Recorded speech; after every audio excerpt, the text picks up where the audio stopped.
देखेंगे जम्मू के सिदरा इलाके में मिले 6 शवों की गुत्थी अभी तक नहीं सुलझ पाई है। इन्वेस्टिगेशन टीम ने कई सारे मुख्य सबूत इकट्ठा किए हैं, लेकिन अब भी कई पहलू पर से पर्दा नहीं उठ पाया है। सवाल यह है कि तफ्तीश कहां तक पहुंची। देखिए हमारे संवाददाता रजत वोहरा की खास रिपोर्ट। 6 शवों का क्या है रहस्य? सीसीटीवी कैमरे क्यों थे बंद? तमाम वीडियोस क्यों किए गए डिलीट? कहां तक पहुंची तफ्तीश? अब तक क्यों नहीं सुलझी गुत्थी? जम्मू के सिदरा इलाके में मंगलवार देर रात को मिली 6 शवों के मामले में लगातार तफ्तीश जारी है। इस मामले में तफ्तीश के दौरान जम्मू कश्मीर पुलिस द्वारा गठित की गई स्पेशल इन्वेस्टिगेशन टीम ने कई सारे मुख्य सबूत इकट्ठा किए हैं, लेकिन अभी तक ये मौतें कैसे हुई थीं, गुत्थी सुलझने का नाम नहीं ले रही है। हर दिन इस वारदात से जुड़े कुछ नए पहलू सामने आते हैं। अभी तक की हुई जांच में एसआईटी से मिली जानकारी के मुताबिक 9 अगस्त से हबीब और सकीना दोनों के घरों में लगे हुए सीसीटीवी कैमरे बंद थे। साथ ही सभी वीडियोस भी पहले से ही डिलीट कर दिए गए थे। एसआईटी के लिए सीसीटीवी फुटेज एक महत्वपूर्ण सबूत हो सकता था। साथ ही इस मामले में एक और नई जानकारी सामने आई है। पुलिस के मुताबिक इनमें से 4 लोगों ने डायपर पहना हुआ था, जिससे पुलिस को ये भी अंदेशा है कि इन 4 लोगों को पता था कि उनके साथ क्या हो रहा है।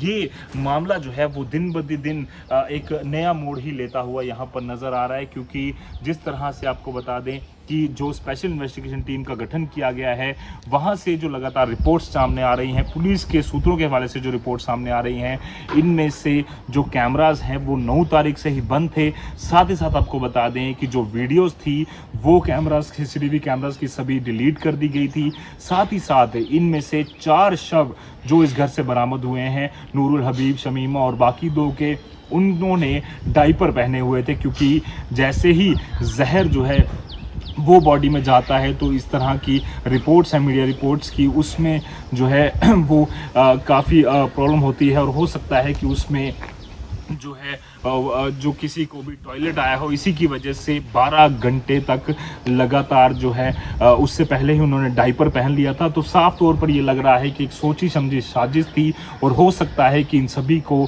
जो लाश यहाँ पर मिली है उनको ये पता था कि हमें ये जहर दिया जा रहा है। जानकारी के अनुसार सकीना के घर पर 3 सीसीटीवी कैमरे लगे हुए हैं। इनमें एक घर की पिछली तरफ, दूसरा घर के सामने और तीसरा दीवार की तरफ है, जहां से घर में घुसा जा सकता है। 3 कैमरों को देखकर अंदाजा लगाया जा सकता है कि घर पर नजर रखने के लिए ये सब किया गया था। इस समय हम सकीना बेगम के घर में मौजूद हैं, जहां पर 2 लाशें जो हैं वो बरामद हुई थी। आपको बता दें कि सकीना बेगम इस घर में अपनी 2 बेटियां, एक बेटे और एक नाती के साथ रहती थी। और आप यहां पर घर की हालत देख सकते हैं।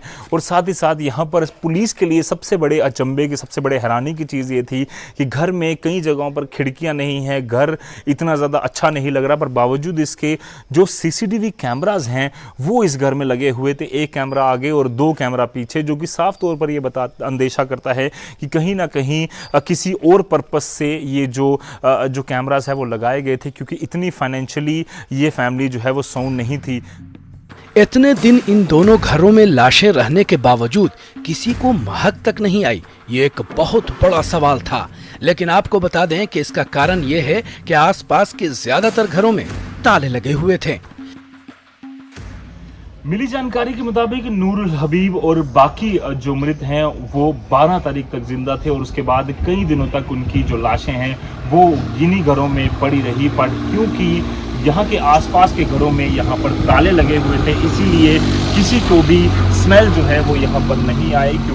एसआईटी को सकीना बेगम के घर के पीछे एक बड़ा गड्ढा भी मिला, जिसमें पुलिस को शक है कि ये किसी को दफनाने के लिए किया गया होगा, या हो सकता है कि किसी और कारण से किया गया हो।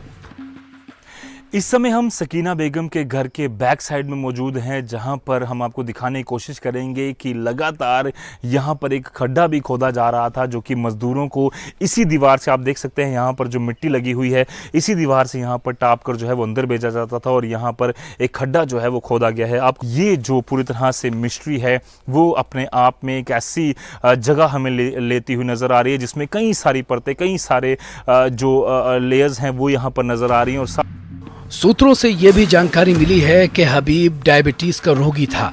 उसने एक मेडिकल का काम करने वाले व्यक्ति से हाथ पर कैनुला लगवाई थी, जिसके जरिए वो खुद को एंटीबायोटिक सहित अन्य इंजेक्शन लगाता था। इन्हीं लोगों में से एक ऐसा व्यक्ति निकला जिसने हबीब के हाथ पर नेकुला लगाई थी। पुलिस अब उस व्यक्ति से भी पूछताछ कर सकती है। साथ ही कुछ और पहलुओं पर भी जांच चल रही है। आपको बता दें कि ये भी बताया जा रहा है कि ये जो नूरुल हबीब है वो मधुमेह यानी कि शुगर पेशेंट था, जिसकी वजह से लगातार जो मेडिकल ट्रीटमेंट लेने की वजह से वो इतना एक्सपर्ट हो चुका था कि उसे सारी जानकारी थी कि किस तरह से ड्रिप्स लगाई जाती हैं, किस तरह से इंजेक्शन लगाए जाते हैं, जिसकी वजह से जो भी जितने भी लाशें मिली हैं वो सभी के जो हाथों में जो इक्विपमेंट पाया गया है, जिसकी वजह से ड्रिप लगाई जाती है, जो जहर इनटेक किया गया उनकी बॉडी में, उसकी वजह से साफ तौर पर यह अंदेशा होता है कि कहीं ना कहीं ये एक सोची समझी साजिश थी। और पिछले 20 सालों से जम्मू के सिदरा में रह रहे नूरुल हबीब और सकीना बेगम के परिवार में ऐसा क्या हुआ कि एक ही दिन में पूरा परिवार ख़त्म हो गया। ये मिस्ट्री सुलझाने के लिए जम्मू कश्मीर पुलिस ने SIT का गठन तो कर दिया है, पर हर दिन नई नई डेवलपमेंट्स होने के साथ ये केस जो है वो पेचीदा होता भी नज़र आ रहा है। देखना ये होगा कि कितनी जल्दी ये केस जो है वो जम्मू कश्मीर पुलिस की SIT यहाँ पर इसको सॉल्व करती है और इसके पीछे क्या कुछ साजिश जो है वो निकल कर सामने आती है। न्यूज़ 18 जम्मू कश्मीर लद्दाख के लिए वीडियो जर्नलिस्ट आशु के साथ रजत पोहरा। सेना महिला